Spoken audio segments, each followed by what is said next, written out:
Hey everyone, welcome to another video tutorial on how to customize the Storefront UI Figma file. In this video we're going to be covering the heading component.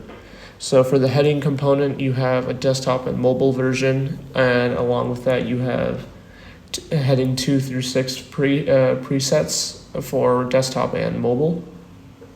And so these are the stylings you get for 2 through 6 out of the box if you don't customize anything. And if you want, you can always go out of the presets and change the styling yourself. So to customize a component, let's make an instance of it right here. And to change the color of it easily, you can change both colors from right here. If you just want to change one, you can select one and change the color. Again, you can do the same for both. And if you want to quickly change the heading level of any of these components, you can just come in over here and change it. So you can change it to say H5 and automatically the whole thing resizes. And you can change the whole thing to the mobile version, and now all of your styles will be the mobile styles, as you can see right here.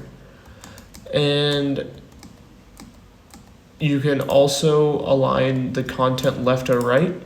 So to align it left, you just select both of the title and the subtitle and just hit left right here, and everything shoots over to the left. And if you hit align right, it all aligns to the right, and by default it's in the center.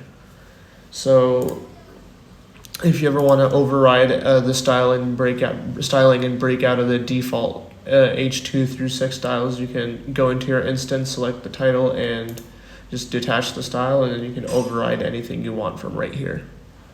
That's all you really need to know to customize the heading component and the Storefront UI Figma file.